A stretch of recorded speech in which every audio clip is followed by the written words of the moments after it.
Well, now, I24 News correspondent Shapira met with relatives of the Lev Tahor community, an extreme ultra-Orthodox Jewish group who were actually forced to leave their establishment in Guatemala after a long dispute with local Mayan residents. Well, accusations about child abuse, extortion, and kidnapping overshadow the leaders of the community.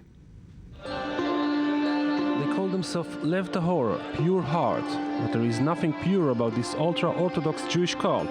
Evidence of physical and sexual assault, child abduction, and neglection surround the leader, Rabbi Shlomo Herblands. This week, hundreds of members of this cult fled their last settlement in San Juan La Laguna, Guatemala, after a long dispute with the local residents. Decidimos lo más pronto salir de ahí. We decided to leave as soon as possible because first they were going to cut the water before the meeting, and they did it. They started to cut the water. And so with the public threats they made in this place, we thought they, the leaders, could do this too. So leave San Juan as soon as possible for the security of our children and our families. Entonces, lo más pronto por seguridad de nuestros hijos y de nuestras familias. The story of Lev Tahor goes back to the 1980s when Shlomo Herblatz, an Israeli-born Orthodox Jew, formed this extreme group inspired by the ancient tradition of the Torah. In 1994, Herblatz was charged with the abduction of a 13-year-old boy in Brooklyn, New York. After 2 years in jail, he was released and expanded his following. Relatives of cult members told us of the mind control, isolation, humiliation, and financial and spiritual extortion the members of Lev Tahor face on a daily basis. He has a very strong impact on people, just like any other cult leader.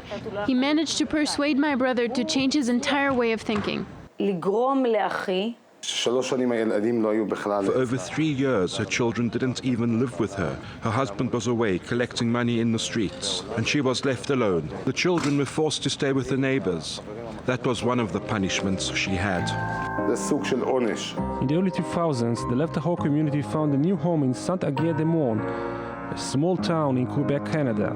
Isolated and far from society, Herblands hoped to find a safe haven from the authorities. But in 2013, a Quebec court ruled that 14 children must be placed in foster homes.